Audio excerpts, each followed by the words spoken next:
Olá, estudantes. Tudo bem com vocês? Vocês se lembram de mim? Espero que sim. A gente se viu faz um pouquinho de tempo, né? Nossas aulas são meio passadas, mas espero que você se lembre. Eu me chamo Henrique, sou professor das práticas de Ciência e Tecnologia da Educação Integral. Trabalho junto com a professora Kelly. Você ainda não teve a oportunidade de conhecê-la, mas qualquer hora ela vem te dar um oi.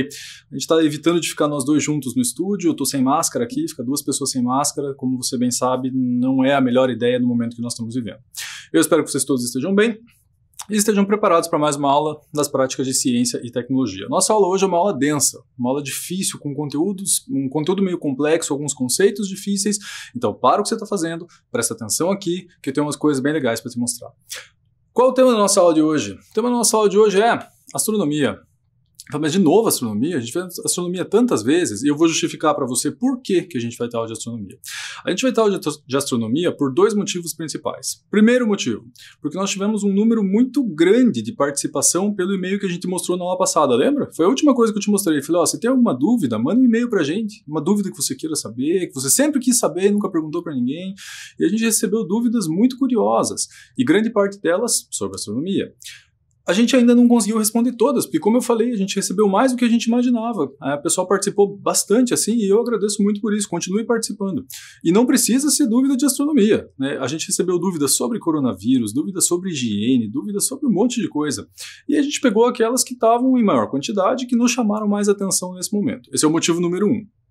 O motivo número 2 é que eu não sei se você está participando ou se a sua escola está participando, porque nós estamos vivendo um momento meio estranho, né? Como você bem sabe, 2020 e 2021 foram anos complicados. Mas mais ou menos no momento que você está assistindo essa aula, deve ter acontecido ontem ou anteontem, talvez amanhã, talvez daqui uns 2 dias, a Olimpíada Brasileira de Astronomia que está aparecendo atrás de mim. Você já participou da Olimpíada? Eu já participei. Meus alunos já participaram e ela é sempre muito legal. Se um dia você tiver a oportunidade de participar, não deixe essa oportunidade escapar. Ela é muito boa. Então, converse com o seu professor, converse com a sua professora. Para quê? Se esse ano não deu para participar, porque a gente está todo mundo remoto, a prova teve que ser pela internet, de repente isso é difícil para algumas pessoas, para que no ano que vem você tenha uma oportunidade de participar. Ela é uma Olimpíada, ela é uma prova, e eu não sei se você reparou, mas esse slide é uma premiação. Eu moro em Curitiba. Talvez onde você more, né, as pessoas participem mais que aqui, talvez participem um pouco menos, mas aqui a gente sempre participa e tem sempre uma solenidade grande de premiação, porque os nossos alunos aqui se dedicam bastante. Alguns conseguem medalhas, outros não, mas o importante não é obter a medalha. O legal é participar, é aprender coisas novas, né, procurar investigar coisas novas. Então, se tiver a oportunidade de participar algum dia, fica aí a nossa sugestão. Graças a esses dois fatores, nossa aula hoje é sobre astronomia, mas a gente vai ver algumas coisas um pouquinho diferentes para que a gente não fique só no que você já viu. Então eu vou te trazer umas 5 reportagens para você ver uma coisa um pouquinho diferente do que a gente costuma ver em sala de aula. Então, fica de olho.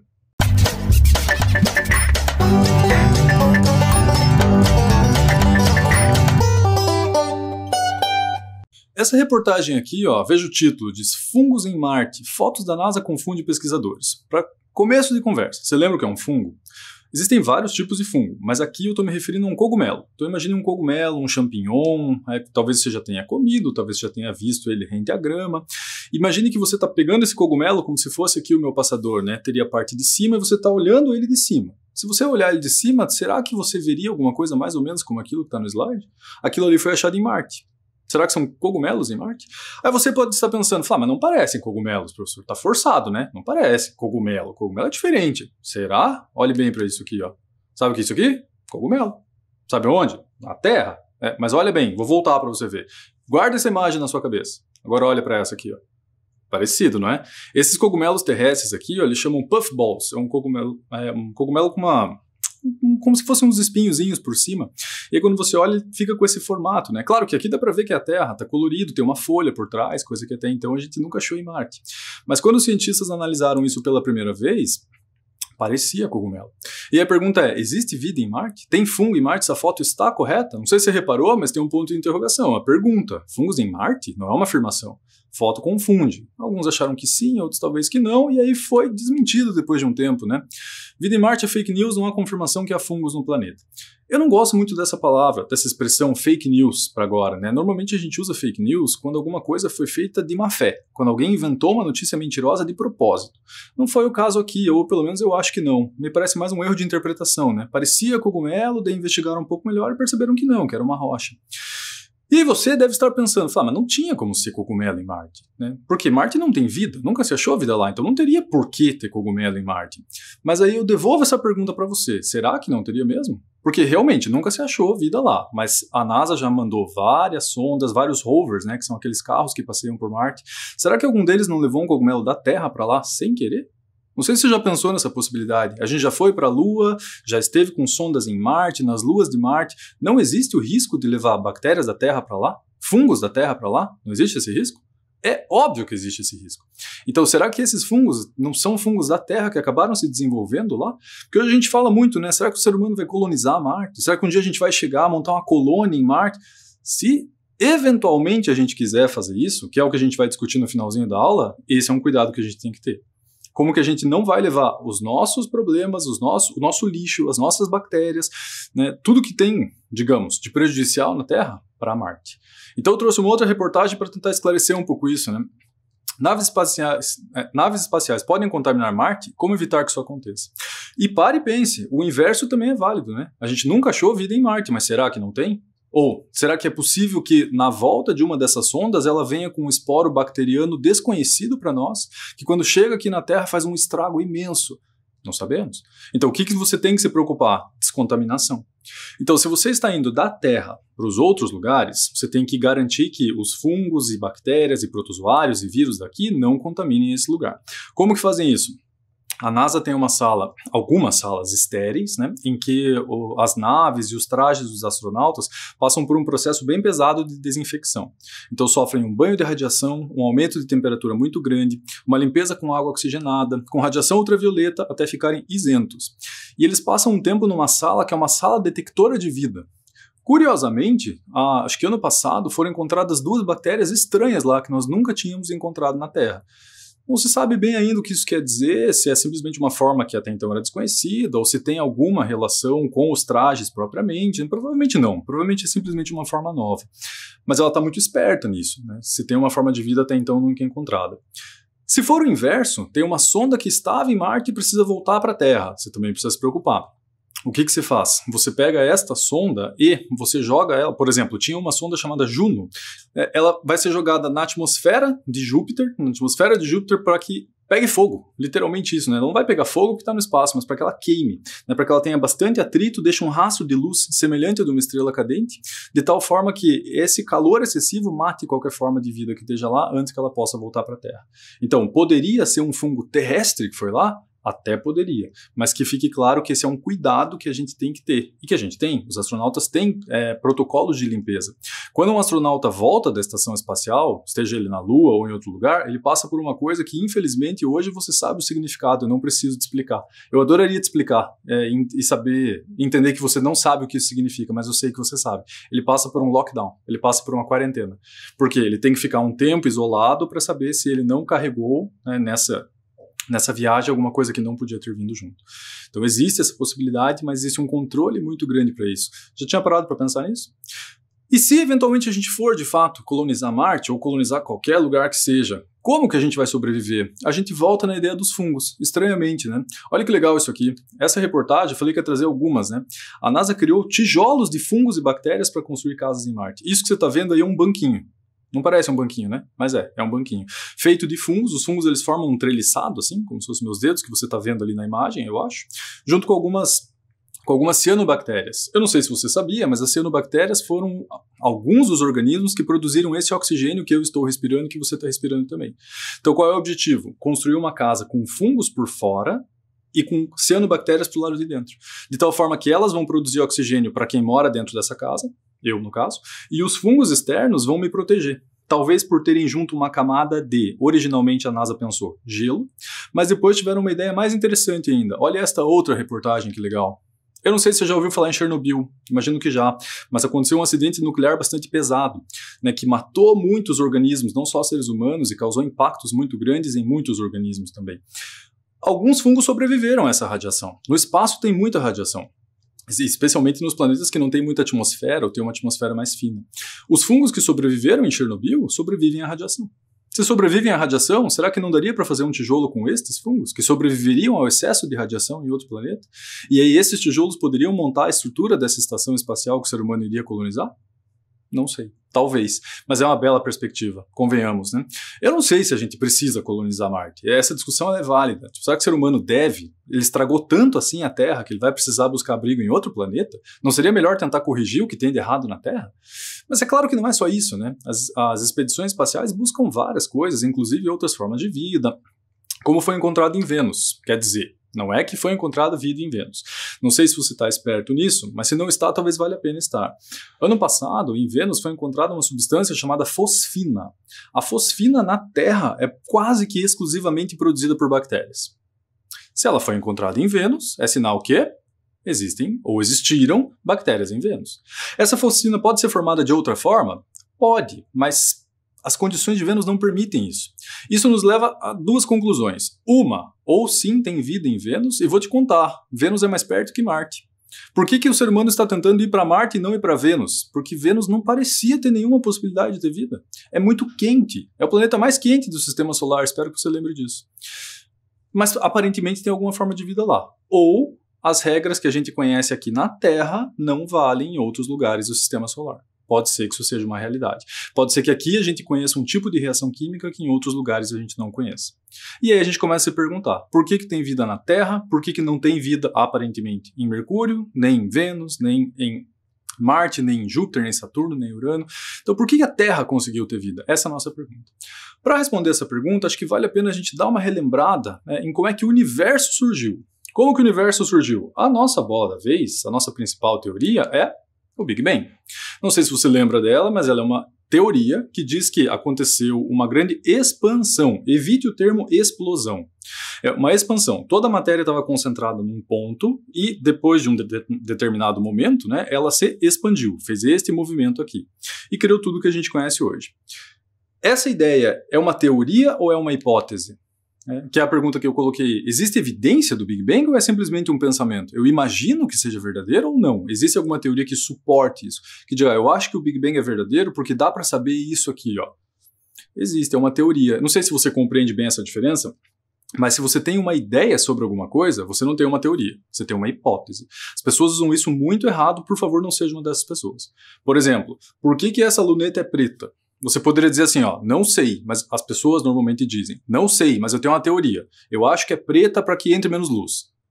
Não é uma teoria isso, é uma hipótese. Fala, não sei, mas eu tenho uma hipótese, uma ideia a respeito. Eu não fiz nenhum teste, eu não sei se ela é preta por coincidência, por exemplo. Agora, quando a ciência usa o termo teoria, ela está falando de uma coisa que ela sabe muito bem do que ela está dizendo. Teoria é uma coisa muito bem suportada, tem muitas evidências. Então o Big Bang tem evidências de que ele existiu, de que ele ocorreu? Sim. Algumas. Eu vou te falar de uma só. Isso que está na tela parece um telescópio, não parece? Mas ele não é exatamente um telescópio. Ele é um telescópio que detecta algumas faixas de ondas, né, de alguns determinados tipos de luz. Pensa assim, ó, você já percebeu que se tem uma ambulância vindo para sua casa, passando perto da sua casa, uma ambulância, bombeiro, polícia ou coisa parecida, não é difícil pelo som perceber se ela está vindo ou se ela está indo embora? Que o som é diferente quando ela está vindo na tua direção ou quando ela está indo embora? Ou se o exemplo não ficou bom, um carro de Fórmula 1. O carro de Fórmula 1 começa com um som agudo e quando ele passa ele faz um som grave. Ou uma motocicleta que ande muito rápido, faz a mesma coisa. Para o pessoal que é um pouquinho mais velho, talvez já conheça o nome desse efeito. Esse efeito chama efeito Doppler. Né? Mas é disso que eu estou falando, né? Você saber se uma coisa está se afastando de você ou está se aproximando. Com as galáxias, com os corpos celestes que emitem luz, é possível apontar esse instrumento aqui para eles, chama espectrofotômetro, e descobrir se eles estão se aproximando de nós ou se afastando de nós. Então não sei se você já tinha parado para pensar como que a NASA, ou quem quer que seja, quando vê um corpo celeste, pensa se ele está vindo em direção à Terra ou se ele está indo embora. Um dos jeitos é analisar a luz que ele emite. Se ele emitir determinado tipo de luz, é sinal que ele está vindo mais perto. Se ele emitir determinado tipo de luz, é sinal que ele está indo mais para longe. E uma dúvida que nós sempre tivemos é, o universo é estático ou o universo está se expandindo? E a conclusão que chegaram usando esse tipo de instrumento com as galáxias mais longínquas é que ele está se expandindo. Agora pare e pense. Eu vou simular o universo com as minhas mãos. Ele está se expandindo. Agora aperte o pause e volte o vídeo. Se você apertar o pause e voltar o vídeo, você vai ver minhas mãos fazerem assim, ó. Ou seja, se hoje as galáxias estão se afastando, não faz sentido pensar que um dia elas estiveram todas mais perto, e mais perto, e mais perto, e mais perto até chegar num ponto único? É isso que diz a teoria do Big Bang. Ela faz sentido? Na minha cabeça faz. Espero que na sua também. Ela explica tudo bem certinho? Não. tudo bem certinho? Não, nós não sabemos quem colocou essa matéria lá, não sabemos o que existia antes nem existia o tempo, né? O tempo começa a existir no Big Bang. Mas é uma boa explicação e mostra que esta formação fez com que algumas estrelas se formassem e alguns planetas se formassem ao redor dessas estrelas. E a Terra, por sorte nossa, acabou numa zona bem habitável, relativamente perto do Sol, não muito perto para ser muito quente, não muito longe para ficar muito fria, que é a pergunta que a gente está tentando responder agora, né? Por que a Terra consegue ter vida e os outros planetas talvez não? Então, depois do Big Bang, tudo se formou, a Terra acabou numa posição privilegiada. E a pergunta é, como a Terra consegue ter vida? Para me ajudar a explicar isso e lembrar algumas propriedades que existem no nosso planeta, assista esse vídeo junto comigo que acho que ele vai ajudar. Me acompanhe.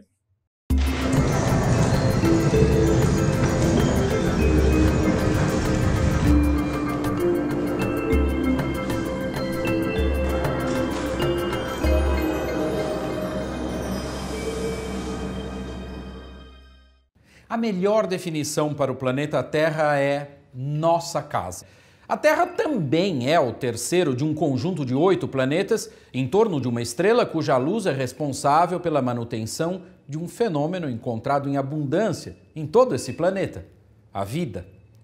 Apesar de ameaçada em grande parte pelas ações humanas, a vida se estrutura de uma maneira muito complexa e diversa nos vários ambientes terrestres.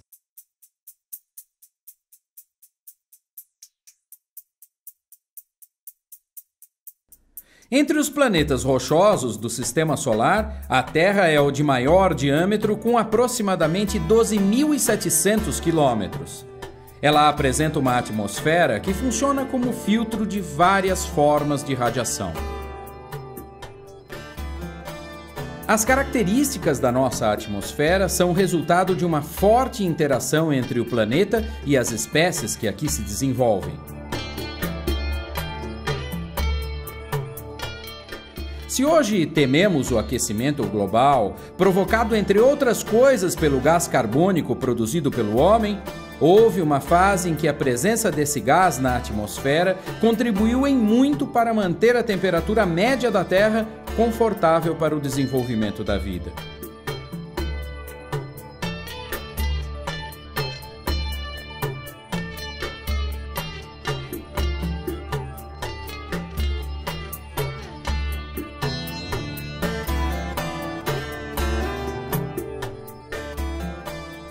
A superfície mudou ao longo do tempo numa deriva continental que deu ao planeta a cara que ele tem hoje.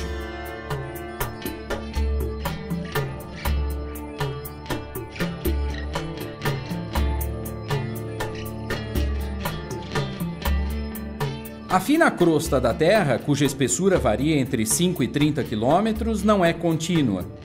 Ela forma grandes estruturas chamadas placas tectônicas, que interagem entre si e que eventualmente produzem grandes tremores de terra.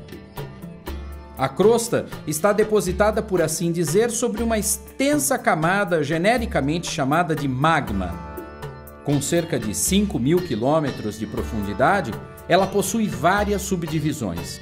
Abaixo dessas camadas, há o núcleo terrestre, que possui coisa dos seus 1.700 quilômetros de diâmetro, distribuídos numa região sólida no centro e líquida logo a seguir.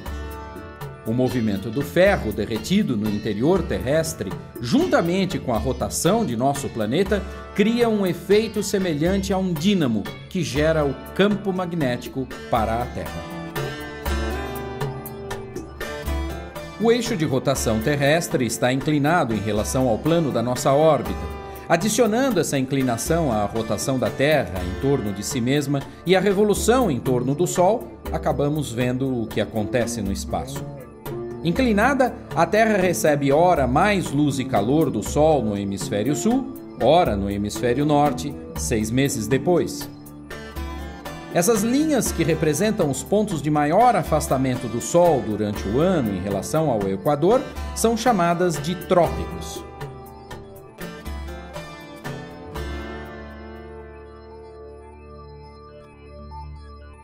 As estações marcam ciclos que, juntamente com as dinâmicas da atmosfera e água no planeta, resultam num ambiente ímpar para o desenvolvimento e conservação da vida. Precisamos urgentemente aprender a respeitar esses e outros ciclos do planeta para que possamos chamar a Terra de casa por muito mais tempo. Até o próximo programa. Lembrou? Parecem características básicas, assim, né? Mas não são. Esse vídeo que eu acabei de mostrar não é um vídeo para criança, uma animaçãozinha assim que fala, nossa, que básico. Não, não é. E eu espero que agora, se eu te perguntar, você me responda sem titubear. Isso que está acontecendo no slide aqui é um movimento de translação. Verdadeiro ou falso? Olha bem. Isso que está acontecendo no slide, nesse GIF que eu coloquei, dá até para ver as luzes ali, ó, quando ela vai para a parte noturna, né? É um movimento de translação. Isto é falso. Isso que está acontecendo é um movimento de rotação. Lembre bem desses movimentos, é importante que esteja claro para que você não confunda nada do que a gente vai falar a partir de agora. Eu não me refiro só à minha aula, não. Esses movimentos são conceitos bastante básicos, você provavelmente viu quando você era bem menor do que você é hoje. Eu espero que eles estejam claros ou que o vídeo tenha te ajudado a lembrar. Mas a nossa pergunta agora é, como que a Terra consegue ter vida? Então vamos analisar isso de duas formas diferentes. Primeira, pense sempre assim, a Terra tem isso que eu vou falar para você, e é isso que nós estamos procurando num outro planeta. Por quê? Porque nós estamos procurando um planeta que possa ter vida. É claro que a vida que talvez a gente ache em outros planetas seja muito diferente da vida que a gente tem aqui na Terra, como essa que eu falei em Vênus, que eu nem sei se é vida. Mas assim, se for, provavelmente é uma vida diferente da que a gente tem aqui. Mas, ainda assim, é claro que a gente vai procurar uma forma de vida parecida com o que a gente tem, porque, veja, o universo tem muito tempo, a Terra tem muito tempo de vida. Os outros planetas, a idade deles é calculada, e numa vizinhança mais próxima, essa foi a forma que vingou, que deu certo. Então é natural que a gente procure coisas parecidas com o que a gente tem aqui na Terra. Então vamos lá. Primeira coisa que você precisa olhar num planeta, o dia que você for fazer uma investigação, se você for um pouco mais velho e for trabalhar com isso, for fazer ciências aeronáuticas, for se especializar em astronáutica, e você pode fazer isso se você quiser, quero deixar isso claro. Qualquer um de vocês poderia vir a ser um astronauta, você vai ter que se dedicar bastante, mas você pode fazer isso, existem casos de astronautas brasileiros, como você bem sabe. Se você estiver fazendo uma investigação, uma das coisas que você vai ter que investigar se um planeta tem ou não, atmosfera.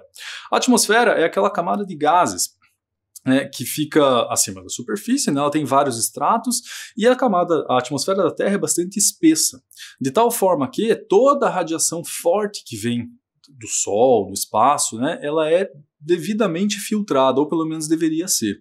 O que tem nessa atmosfera? Nitrogênio, com N de nariz, é o que mais tem, oxigênio, gás carbônico e outros gases, amônia, metano, monóxido de carbono, tem um pouquinho de cada. O que tem de muito importante aqui é ozônio. Não sei se você lembra disso, mas o ozônio é o O3. O oxigênio que a gente respira é o O2. O O3 é aquele que faz como se fosse um óculos escuro na Terra, né? De tal forma que ele bloqueia grande parte da radiação ultravioleta. Então, quando a camada de ozônio sofre e começa a ter buracos, nós sofremos muito porque começamos a ter problemas de pele, câncer de pele. E aí, você já deve ter ouvido falar que é importante sempre passar protetor solar, porque a camada de ozônio já sofreu bastante ao longo da história. Mas uma atmosfera é importante, uma camada espessa dessa é importante para garantir vida. Tem planetas que teriam potencial para ter vida, assim, tem características parecidas com a da Terra, mas tem uma atmosfera muito fininha, de tal forma que vai ser difícil lidar com a vida lá, porque chega muita radiação do Sol. Quer adivinhar um que é assim? Marte. Né? Marte tem atmosfera? Tem. Só que a atmosfera não é que nem a da Terra, não é espessa como a da Terra. Então o nível de radiação lá é maior. Isso é um problema? Óbvio que é um problema. Tanto é que estão pensando em fazer uma casa com um tijolo grosso feito de fungo, para ver se ele consegue resistir a essa radiação. Né? Então planetas que não têm uma atmosfera certamente serão dificultados. Essa atmosfera nos leva a uma interessante questão que foi a principal que a gente viu. Eu peguei o nome de 2 estudantes aqui, porque teve gente que não assinou. Então, se você mandar a tua dúvida para nós, não esqueça de assinar, dizer o teu nome. Às vezes no e-mail não dá para saber, né? Às vezes o e-mail é só um apelido, ou é um sobrenome. Não esqueça de assinar e, se possível, fala para a gente também que escola que você estuda, que cidade que você estuda, né? Se você não estuda em Curitiba. Porque se você fala a escola e a série, eu tenho pelo menos uma ideia de quantos anos você tem. Mas se puder, coloca também quantos anos você tem, que escola você está e qual é a tua dúvida. Mandaram pra gente, pelo menos 2 estudantes, os 2 que eu sabia o nome, mandaram essa dúvida aqui, ó. A Helena Ribeiro Pires, da Escola Municipal Monteiro Lobato, e o estudante Davi Pizzuti, acho que é assim que fala, se não for assim, me desculpe, Davi, mas o Davi não falou que escola ele estuda e nem quantos anos ele tem, então eu não sei. Eles mandaram essa pergunta que parece uma pergunta bobinha, mas eu vou te dar 5 segundos pra você pensar na resposta. A pergunta é, por que o céu é azul? 5, 4, 3, 2, 1. Sabe a resposta? Tomara que sim, mas não sei não, hein? Essa parece uma pergunta bobinha, infantil, mas não é infantil coisíssima nenhuma. Uma vez eu perguntei para uma turma minha, uma turma de pessoas bem mais velhas que vocês, por que o céu era azul? E uma estudante me respondeu, porque reflete o mar. Não, porque reflete o mar, não. Você pode me dizer que o mar é azul porque reflete o céu, mas não o contrário. Eu moro em Curitiba, Curitiba não tem mar, e o céu aqui é azul. Por quê? Porque reflete o rio? Não, não é por isso que o céu é azul. Então, por que é que o céu é azul? Não sei se nós sabemos. E essa é uma explicação complicadinha. Vamos ver se o vídeo que eu vou te mostrar agora ajuda a gente a entender essa explicação um pouco mais. Depois eu volto para ajudar a dizer tudo que o vídeo vai dizer de meio complicado. Mas fica atento, ele vai usar uns termos meio estranhos, mas eu já volto para explicar isso para você. Me acompanha.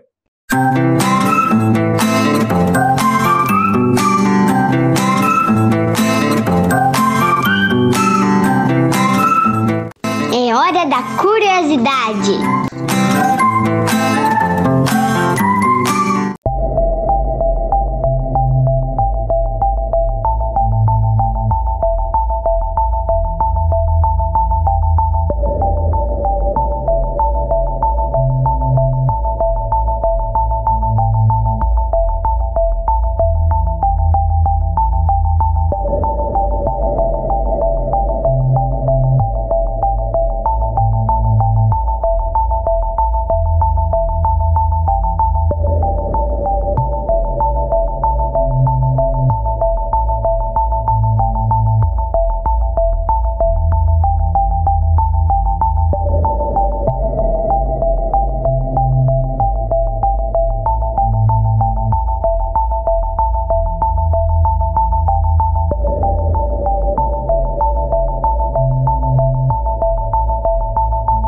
Para você que não lembrava, essa é a nossa hora da curiosidade, né? Então, cada vez que a gente for responder as dúvidas de vocês, vai aparecer essa vinheta da hora da curiosidade e eu estimulo mais uma vez, no final da aula eu vou colocar o e-mail de novo, estimulo mais uma vez a você, sempre que quiser, manda dúvida para nós.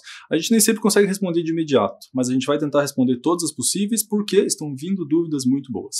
Então a pergunta era por que o céu é azul e esse vídeo mostrou algumas coisas que eu gostaria de explicar um pouquinho melhor, porque como eu falei, a explicação é meio complicada. Primeira coisa que a gente tem que entender é qual é a natureza da luz. A luz branca que chega do sol, chega dessa lâmpada que está me iluminando, a luz branca, ela na verdade não é branca. Ela não é exatamente branca, ela é uma junção de várias outras luzes que se você fizer elas passarem por um objeto, que aqui chama prisma, né? Mas não precisa ser um prisma, você já deve ter reparado que isso acontece numa gota d'água, numa bolha de sabão, num CD, tem alguns brincos que tem uns cristalzinhos, assim, isso acontece também. Você consegue separar a luz branca nessas outras 7 outras cores, né, que são as 7 do arco-íris: vermelho, laranja, amarelo, verde, azul, anil e violeta. Anil é um azul um pouquinho mais escuro, assim, né, para tirar essa dúvida. Então lembre que a luz que chega do sol é branca, oficialmente é uma luz branca. Mas se ela passar por algum tipo de obstáculo, ela pode se separar em outras cores diferentes. Quem explicou isso foi um senhor que o pessoal do 8º e do 9º ano já estudou muito bem. Eu nem pus o nome dele aqui, ele é bastante famoso, acho que você já conhece. Quem demonstrou isso no prisma foi um senhor chamado Isaac Newton, que fez as leis de Newton, as leis dos movimentos. Mas quem explicou isso na atmosfera foi esse senhor que você está vendo, cujo nome não está ali, né? Ele chama James Strutt, mas ele ficou conhecido pelo título dele. Ele é Lord Rayleigh. O vídeo citou isso, não sei se você percebeu. Ele falou espalhamento de Rayleigh. Então o que acontece no céu é uma coisa chamada espalhamento de Rayleigh ou dispersão de Rayleigh. Como assim? Ficou complicado. Então vamos lá. A luz do Sol chega para nós e ela é branca. Quando ela bate na atmosfera, ela encontra aqueles átomos, aqueles elementos que eu falei que estavam na atmosfera agora há pouco, lembra? Nitrogênio, oxigênio. E aí quando ela bate, o nitrogênio e o oxigênio funcionam como prismas. De tal forma que eles separam as luzes nos comprimentos diferentes, nas luzes diferentes, né? Então separam nessas 7 que eu falei. Só que algumas são mais dispersas do que as outras. Tem um comprimento de onda, a gente chama o tamanho da onda de comprimento, diferente. A que é mais espalhada pelos gases da atmosfera é o azul. De tal forma que, quando eu olho para o céu, eu enxergo ele predominantemente azul. Mas saiba que outras cores estão lá também. Só que estão em tão pouca quantidade que eu não enxergo elas com tanta frequência. Então eu não vejo o céu com várias tonalidades. Eu vejo ele predominantemente azul. Graças a esse espalhamento que aconteceu quando a luz do Sol bateu nessas moléculas que fazem parte da nossa atmosfera. As que chegam um pouco mais retas, como estão mostradas na figura, chegam mais retas na gente, não sofrem esse mesmo espalhamento. Tanto é que elas deixam o Sol amarelo, laranja. Quando você olha para o Sol, ele não é azul. Por quê? Porque incide um raio um pouco mais paralelo, assim, um pouco mais reto, que não sofre esse mesmo espalhamento. E aí você, de novo, que está pensando e prestando atenção, poderia me perguntar, por que de vez em quando o céu fica vermelho, alaranjado, meio roxo, né, dependendo da hora do dia? Porque no pôr do sol, não é bem esse ângulo que o sol está. Aqui eu estou supondo que eu estou aqui na Terra e o Sol estaria em cima de mim. Então ele tem essa quantidade de atmosfera para vencer. Os que entram mais retos, eles não se dispersam tantos, e eu vejo o Sol meio amarelo, meio laranja. Os demais se dispersam pela atmosfera e eu vejo o céu azul. Mas que fique claro, o céu não é azul. Ele parece azul. O céu é transparente. Se o céu fosse azul, eu não enxergaria as estrelas de noite. Concorda? Seria como se tivesse um teto na Terra azul. Eu não enxergaria nada que está do lado de lá. Não enxergaria Vênus, não enxergaria Saturno, que às vezes dá para enxergar. Mas o céu não é, ele é transparente, ele só parece azul graças a esse efeito. Quando o Sol vai se pôr, ou quando ele vai nascer, ele faz esse caminho aqui, ó, e ele fica bem mais longe de mim. Tem mais atmosfera para atravessar. Quando tem mais atmosfera para atravessar, esse espalhamento, essa dispersão de Rayleigh não acontece tanto com o azul. Ele acontece mais com o vermelho e com o laranja. Porque o vermelho e o laranja, o vermelho em especial, é uma onda mais longa, mais comprida. Então ela consegue viajar mais longe. Eu não sei se você já parou para pensar, mas sinais realmente muito importantes que eu preciso que uma pessoa veja de longe, de que cor a gente faz? Vermelho. O sinaleiro, o semáforo, né? A cor mais importante que tem lá é o vermelho. Não sei se você já tinha parado para pensar. Por que para parar é o sinal vermelho, não é o sinal azul, não é o sinal roxo? Por quê? Porque o vermelho é visível de muito longe. Então pense, quando você tem uma placa de perigo, uma placa de inflamável, uma placa de proibido nadar, uma placa de pare, que cor que elas são? Vermelhas. Por quê? Porque eu quero que isso viaje longe e uma pessoa de longe enxergue o que está acontecendo, já que isso é uma situação perigosa. Então, o vermelho viaja muito mais longe do que os outros. Então, quando o Sol está mais longe, né, está começando a nascer ou está começando a se pôr, o céu em volta ali dessa região tende a ficar mais avermelhado e mais alaranjado. Mas na nossa atmosfera. Repare a diferença disso aqui, ó. Você arrisca o que é isso? Se você tivesse como me responder agora, provavelmente alguns diriam, deve ser a Lua nascendo, deve ser o Sol com algum tipo de proteção, né? A gente olhando a câmera com algum filtro, mas não, isso é um pôr do Sol. Só não é na Terra. Esse é o pôr do Sol em Marte. A atmosfera de Marte não é como a da Terra, não tem os mesmos elementos. Então o pôr do Sol lá não fica vermelho, o pôr do Sol de lá fica azul. E fazem até uma brincadeira, né? Que a Terra é o planeta azul que tem o pôr do Sol vermelho. O Marte é o planeta vermelho que tem o pôr do Sol azul. Então esse espalhamento que acontece depende desses fatores, né? Do tipo de gás que tem na atmosfera e do ângulo de incidência de Sol. Quando ele está num ângulo um pouco mais alto, acontece esse espalhamento que chama espalhamento de Rayleigh, assim que se fala, tá? Escreve Rayleigh com GH no final, espalhamento de Rayleigh, e ele deixa o céu com uma tonalidade que parece azul aos nossos olhos, né? Mas lembre bem, o céu é transparente, o céu não é azul coisa nenhuma. O que é mais importante para a vida na Terra? Uma temperatura mais ou menos constante. Fica claro nessa figura que a temperatura na Terra não é constante. Não é, né? Se você mora no sul do Brasil, você vai encarar uma temperatura. Se você mora no norte do Brasil, você vai encarar outra. Né? Se você mora ali na região equatorial da Terra, você vai encarar, no Saara ali, por exemplo, você vai encarar uma certa faixa de temperatura. Se você mora na Groenlândia, na Rússia, no Canadá, você vai enfrentar outra. Mas ainda assim, a amplitude, a variação não é tão grande quanto é em Marte, por exemplo. Em Marte, você vai de 18 graus, que é o mais quente, a menos 140. Ou seja, é uma variação de temperatura muito grande. Qual é o lugar mais frio da Terra? Bom, não sei, volta e meia esses recordes mudam, né? Mas talvez a Sibéria, talvez o Alasca, talvez a Antártica, mas que chegue ali a menos 50 graus, ou num extremo menos 70, que é próximo do recorde. E o mais quente? O mais quente seria por aí também, né? Algum deserto que chegue a 50, 55, 60, talvez. Uma variação um pouco mais estreita, né? E ainda assim em lugares extremos da Terra. No geral, a Terra como um todo tem uma temperatura que te permite viver lá. Se você gosta de calor e vive num lugar quente, sorte tua. Se você gosta de calor e vive num lugar frio, você provavelmente vai sofrer um pouquinho, mas vai sobreviver. Não vai ser um grande problema para você. E o vice-versa também é válido, né? Se você gosta de frio e vai morar num lugar quente, você vai sofrer, mas não vai te matar por causa disso. Diferente de outros planetas. Então, uma temperatura relativamente constante, que não varie muito, é um fator predominante para você tentar achar vida, né? Tentar garantir que tem alguma forma de vida no planeta. O que nos leva a uma outra questão importante que também muita gente confunde. O que faz com que a temperatura na Terra fique constante é um efeito chamado efeito estufa, que você já ouviu falar muito provavelmente e já ouviu falar muito mal. O efeito estufa não é uma coisa ruim. O efeito estufa é o gás carbônico que fica presente na atmosfera da Terra, que não deixa com que o calor que chega do Sol vá todo embora. Ele fica retido na Terra. Só que isso não pode acontecer demais. Se acontece demais, se a gente aumenta muito essa camada de efeito estufa, de gás carbônico, aí não é mais efeito estufa, passa a ser um outro fenômeno, um agravamento que nós chamamos de aquecimento global. Esse é perigoso.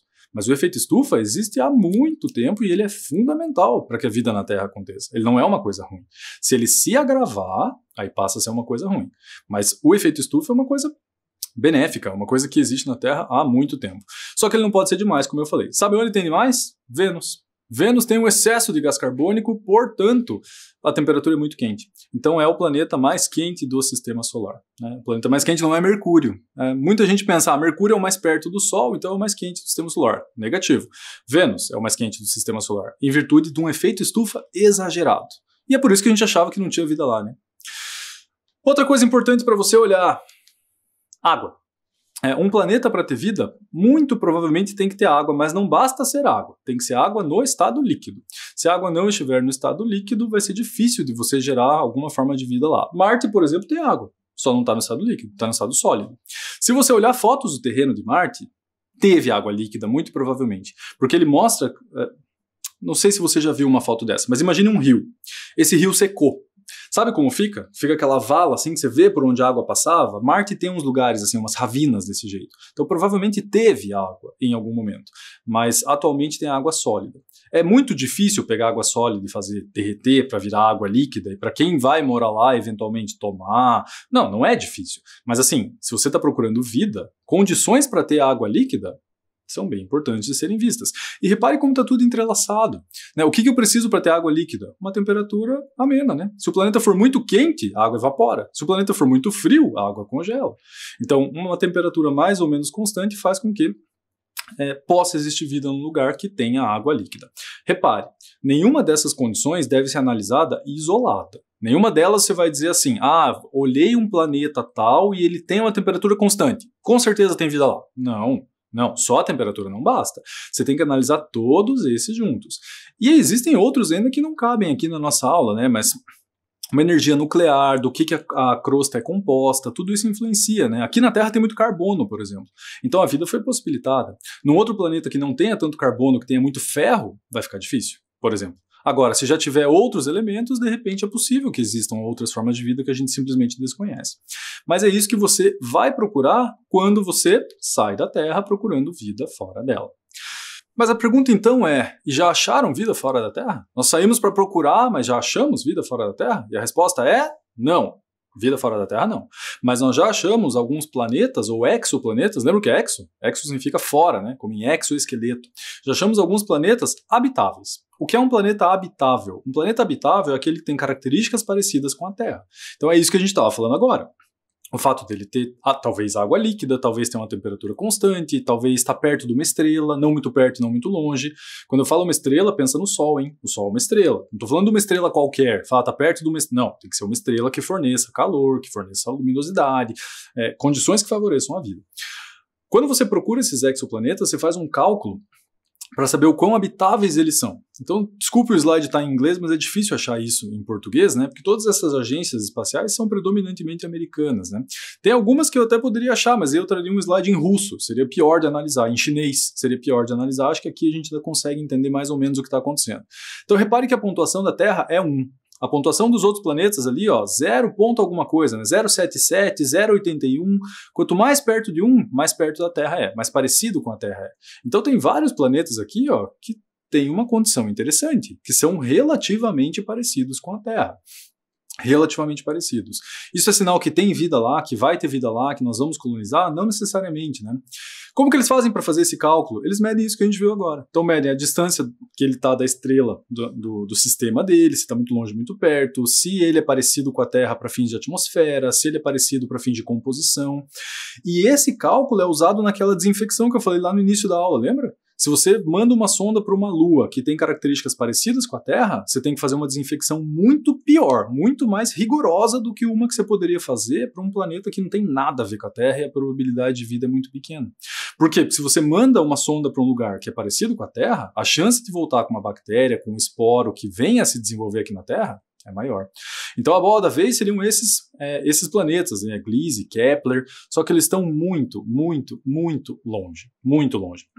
A luz anda 300 mil quilômetros por segundo. Vou repetir, 300 mil quilômetros por segundo. Esses planetas aqui, ó, eles estão a 20 anos-luz, um deles pelo menos, né? Gliese está a 20 anos-luz. O que é ano-luz? É a distância que a luz anda em um ano. Então, se você quiser calcular, pense aí, quantos segundos tem um ano?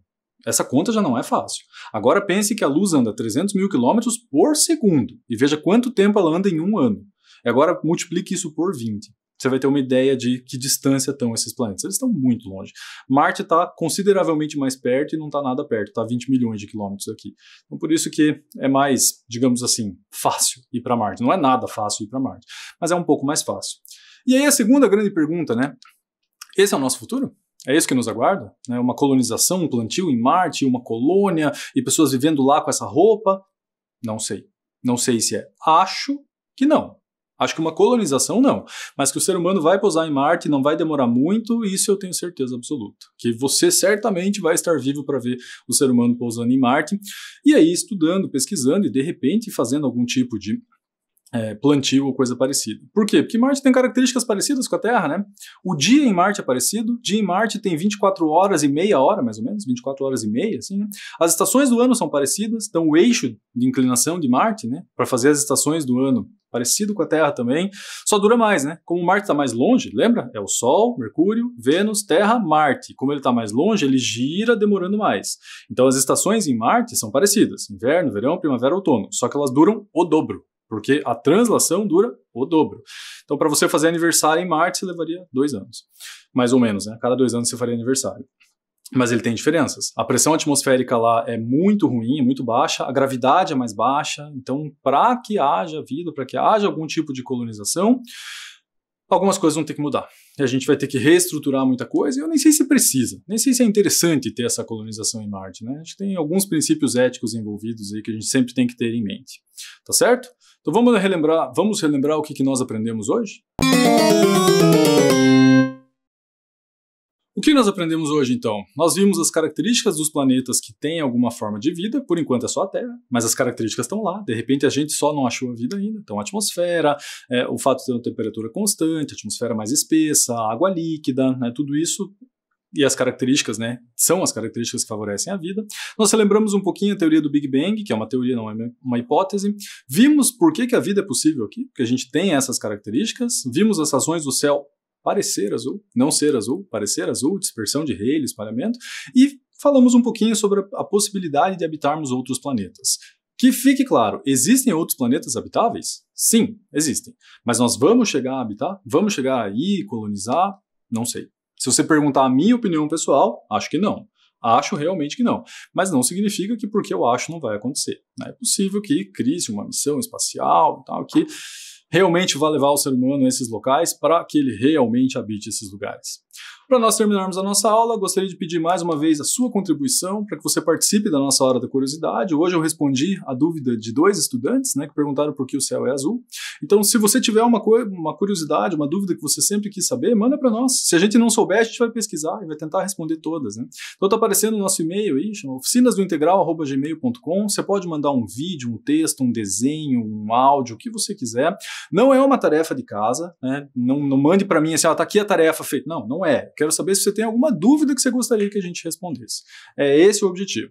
Lembre de pedir autorização, pedir auxílio se você precisar desse auxílio, mas se tiver alguma dúvida, isso é legal pra gente, porque daí o tema da nossa aula pode vir da sua dúvida, né? Isso é muito mais legal do que pegar um tema que seja só uma dúvida minha ou, enfim, um tema que normalmente seja visto na escola.